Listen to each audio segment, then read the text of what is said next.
The Ultimate Trainers by Paul Shipton, illustrated by Judy Brown. The Perfect Trainers. Jake couldn't believe it when he saw them. The trainers were on top of a cardboard box next to a pile of rubbish bins. Anna was busy telling him the plot of some science fiction book she was reading, but Jake wasn't listening. He just gazed at the trainers. They looked really good, and they looked brand new. At last he managed to speak, but only a single word. Look! Anna followed his pointing finger. A pair of trainers, so? Not just any pair. They're perfect. He edged closer. Maybe it's, when people are dying of thirst in the desert and they think they can see water? A mirage? Maybe it's a mirage. But no, these were real, all right. Jake, they're just training shoes, not buried treasure. Anna was his best friend, but Jake didn't expect her to understand. She knew that he liked running, and she even helped by timing him when he ran around the park. But Jake didn't just like running, he was crazy about it. He peered inside the trainers. They're my size, too. Why would anyone throw them away? Anna shrugged. Jake unzipped his school bag. I'm taking them. You can just take them. They're not yours. But they're being thrown away. He could even hear the rumble of the dustbin lorry on its way from down the street. You don't know where they've been. It was Jake's turn to shrug. He stuffed the trainers into his bag. It's the area cross-country championships in 2 weeks, he said. I'll never do well in my battered old trainers. These will give me a chance. Anna nodded. She knew how important the championships were to Jake. 5 runners were selected from each school in the area. Jake hadn't been chosen, but then Rob Curtis had gone to hospital to have his tonsils out. They picked Jake to be his replacement in the race. I'm going to try them out in the park after school. Will you come and time me? Jake knew what the answer would be. They might be interested in different things. He loved running, and Anna spent all her time reading books about wizards and aliens and stuff like that, but he knew she would help him. Okay, now about that book, Kevin Beadle. Jake usually liked Thursday at school, but that day seemed to drag on forever. When the bell finally rang, he pelted to the changing rooms and got ready. The trainers felt fantastic on his feet, almost as if they had been made for him. He was waiting for Anna outside the school when Kevin Beadle walked by. The bigger boy sneered when he saw Jake's gleaming new trainers. Well, slow coach Jake has got himself some nice new trainers, huh? Jake eyed him suspiciously. That's right. Beadle was the best runner in the school. The problem was that he knew it, and he never let anyone else forget it either. Ever since Jake had joined the cross-country team, Kevin had been picking on him. They won't help you, sneered Beadle. It doesn't matter if you're running snazzy trainers, flip-flops, or old army boots, Jake Cramble. The only thing you'll see of me in the championships is a cloud of dust. He walked away laughing. I'd like to wipe the smirk off his face, thought Jake. But he knew he had no chance of beating Beadley. He would be happy if he just did okay in the race. He didn't want to let himself down. He looked up. Anna was coming this way, book in hand. Jake tried them out. Anna sat on the park bench and got her watch ready while Jake did his warm-up stretches. I'll do 4 laps today. Anna nodded. Okay, I'll tell you how you're doing on each lap. Jake began to run. Anna glanced at her watch. Then she opened her book and started reading. Usually, Jake set out at a light jog at first, but today was different. He reached top speed straight away. He didn't plan it, it just happened. It felt as if he was running on air. His feet were a blur. He had to shout to Anna so that she could look up from her book. She called out his lap time, and he whizzed by. She couldn't believe he had finished one lap already. "That's your fastest ever." But the second lap was faster yet. Jake zoomed round, and he didn't even feel out of breath. Not at all. In fact, he felt wonderful, and he was still picking up speed. Anna had stopped reading now.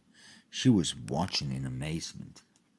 The third lap flashed by too. This was normally the time when Jake got a stitch in his side and his breath began to wheeze. Not today. He zoomed around the park and he still felt completely fresh. It almost felt as if the trainers were doing the running for him and he was just along for the ride. Anna didn't even check the watch now. The fourth lap was the fastest of all. Then there was the screech of rubber on concrete as Jake came to a stop. That was incredible. It felt incredible. And you're not even out of breath.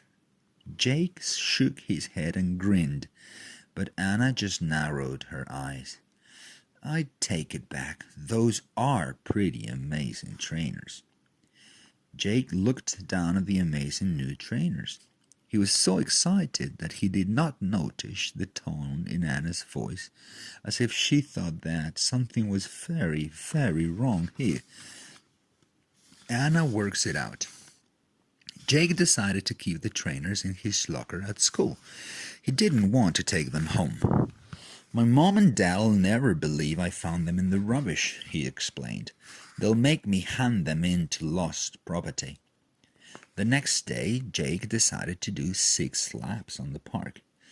Anna made sure she was there again to watch. Just like before, Jake set off at an amazing pace.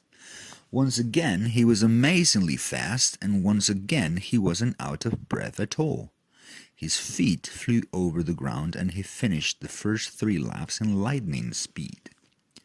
This time, Anna watched carefully. She knew no pair of normal trainers could make such a difference.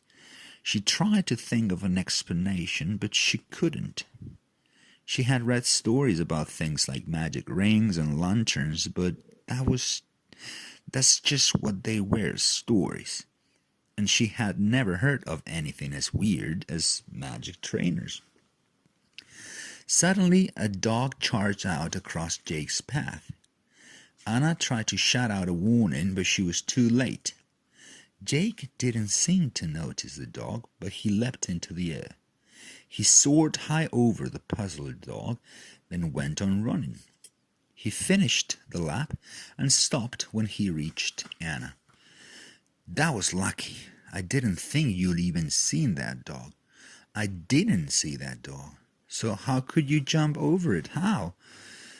Understanding hit her like a bucket of cold water. It was crazy, but somehow she knew it was true.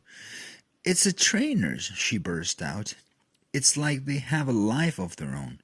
I mean, no one could run so fast. The trainers were doing it. You were just a passenger." "Are you crazy?" Anna broke in, "and just now, somehow the trainers saw that dog. Somehow they knew to jump over it." Anna's mind was racing. Trainers that could think for themselves? Magic? Aliens, maybe? They didn't look very alien, though. They even had "Made in the UK" written on the bottom. She knelt down and stared straight at the trainers. "What are you?" Of course, the trainers said nothing. But Jake was stepping back. He was angry. "Listen," he said loudly. "I don't care what the trainers are or where they came from. All I know is this. Now that I've got them, I'm going to win the area championships." Anna shook her head. It won't be you who wins, will it? Anyone could win if they wore those trainers. It won't prove anything. But Jake wouldn't listen. You think I should give them up, don't you? He shouted. Well, I won't. These trainers are my only chance to win that championship. I don't need to know how they do it, and I don't need any help. With that, he turned and ran off like a speeding train. It won't prove anything. The day of the championships drew closer. Every day Jake went to the park to run, and every day he took the trainers back and carefully placed them in his locker. He just wished Anna could see how fast he was now. He felt terrible about having a row with her, but he told himself, Anna just doesn't understand how important this is to me. I can't make things up with her after the race. Better to concentrate on winning for now. And it seemed certain that he would win. How could he lose?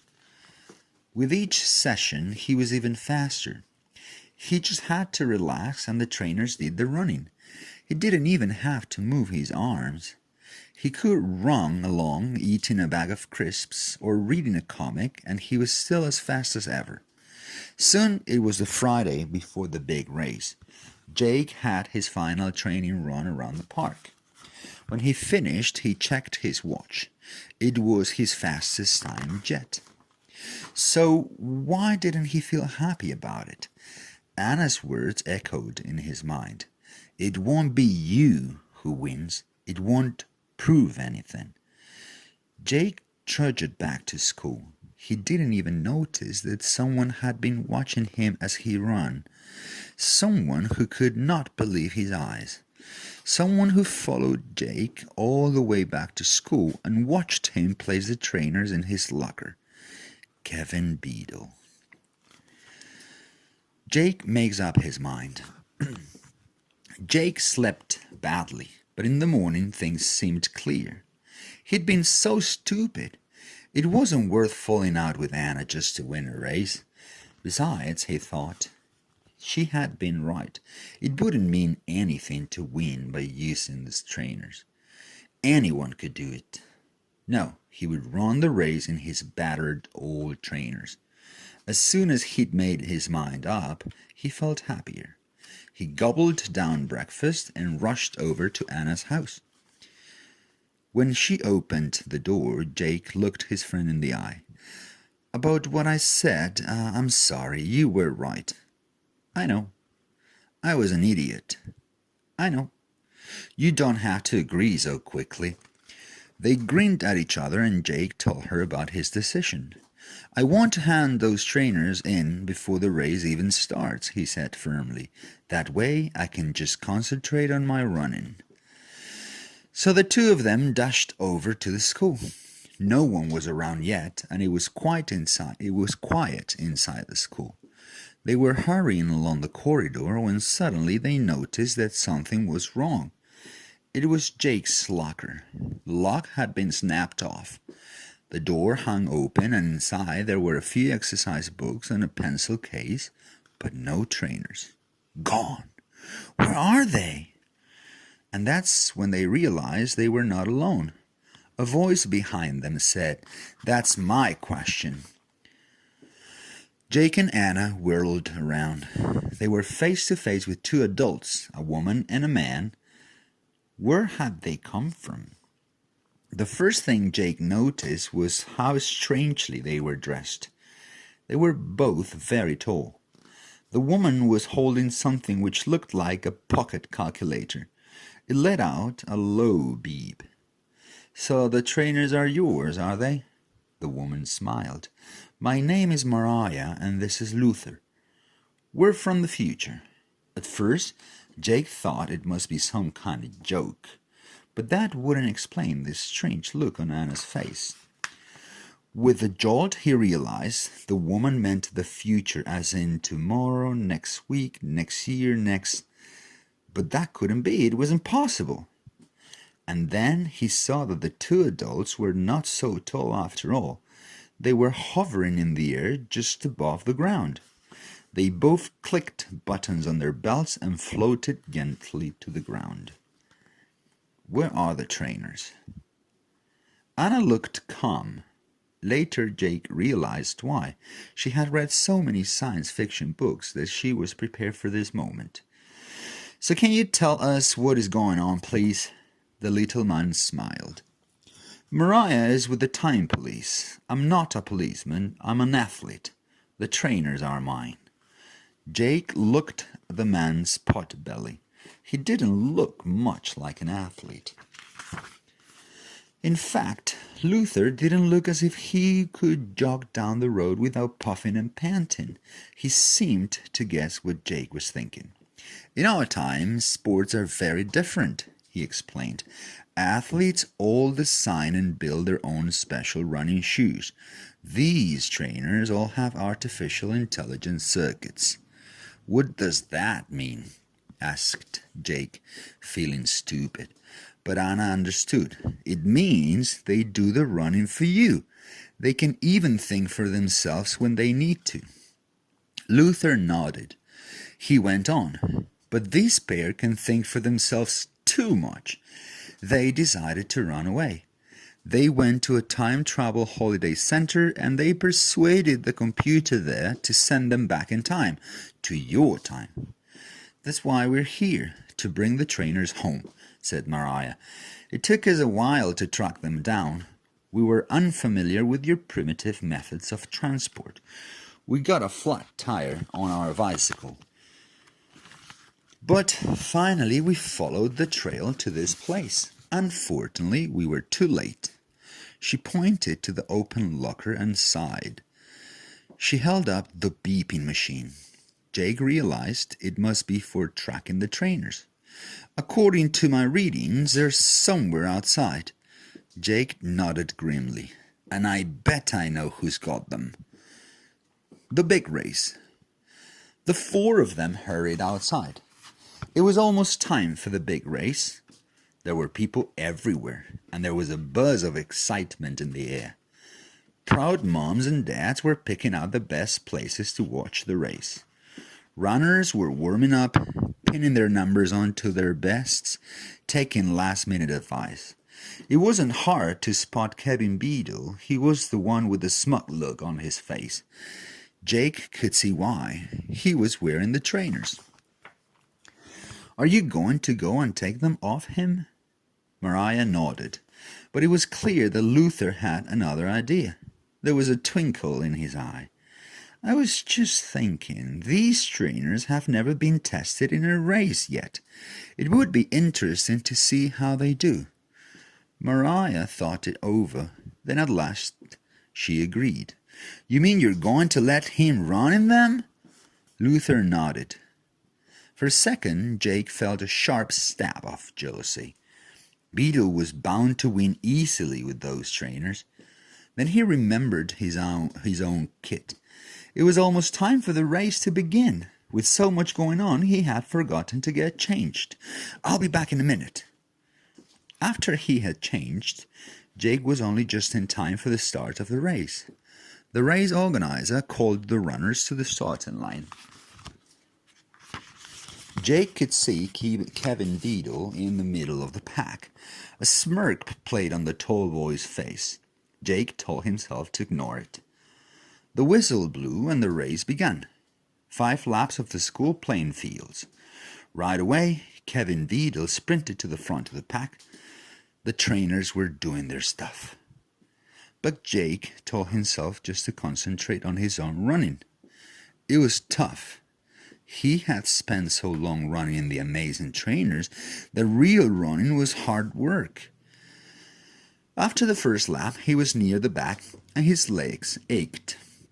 He spotted Anna in the crowd. The 2 strange adults were still with her. Anna shouted to him, "Come on, Jake, you can do it." That made him feel better. He forced himself to go faster.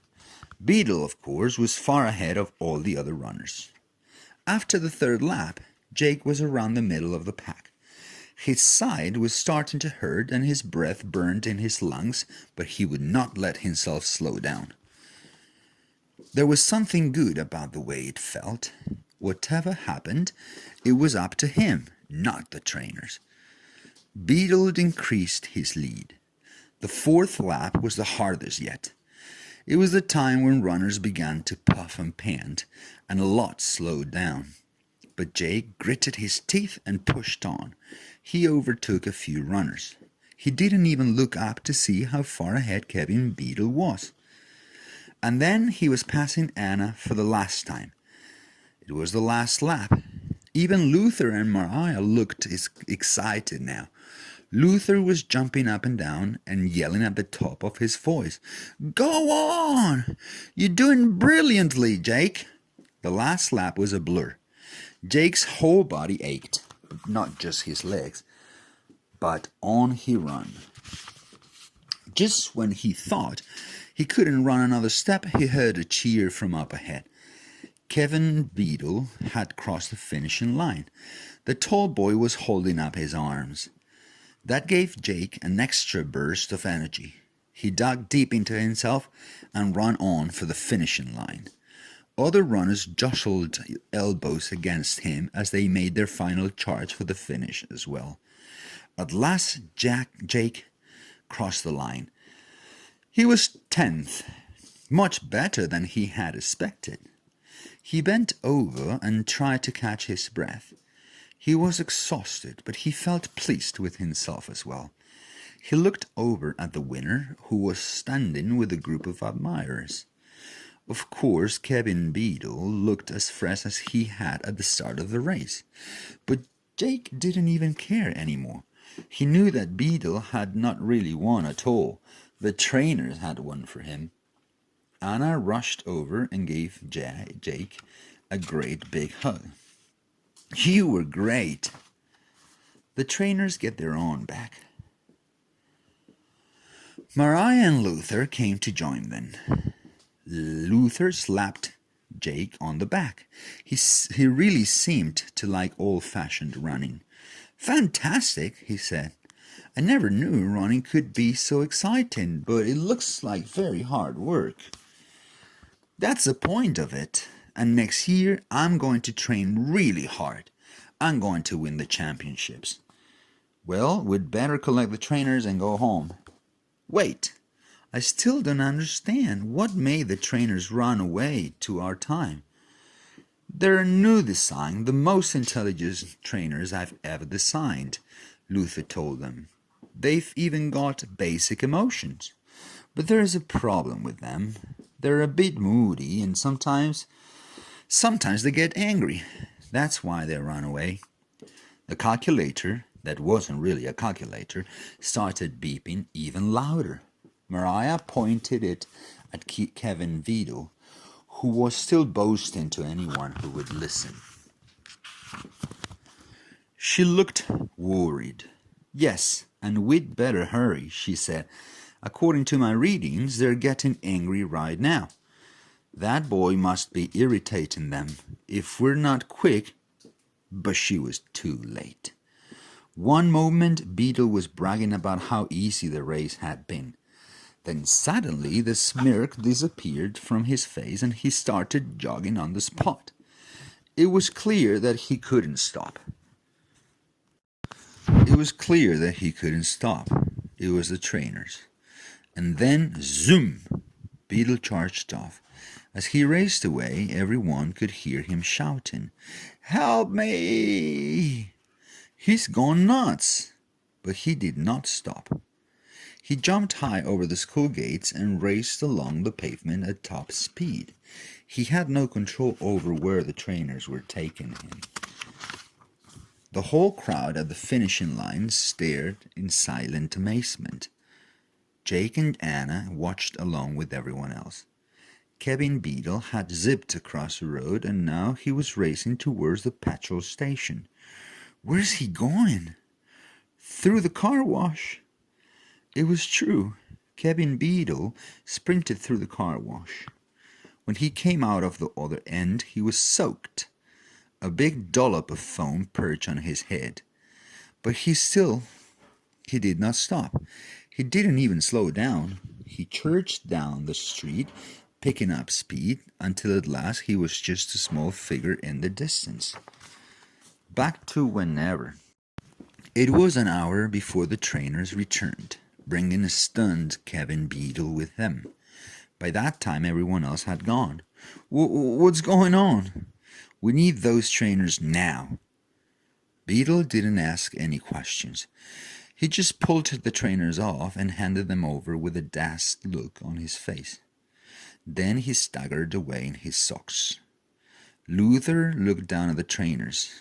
Jake and Anna recognized the look in his eyes. Happiness and relief, as if he had found a missing pet. Come here, you two. The trainers hopped up into his arms. Whatever they had been angry about was forgotten. Mariah began tapping the keys on another gadget in her hands. Well, we'd best be off. Thanks for all your help. It sounded like she had a bus to catch, rather than a different time to go to. Luther leaned forward to Jake and spoke as one athlete to another. And good luck in your next race. The gadget in Mariah's hand beeped. Anna jumped forward. Wait, there's so much more I want to ask. But she was too late. The two visitors disappeared in a flash of blue light back to whenever they came from. Anna and Jake were left alone. They just looked at each other. Well, you don't see that every day. It reminds me of this book I'm reading. She pulled a book out of her pocket. It was called Time Travelers of Zob. Jake pulled a face and Anna grinned. She pushed the book back into her pocket. You're right, she said. I think I'm going to read a thriller next. I've had enough of time travel for a bit.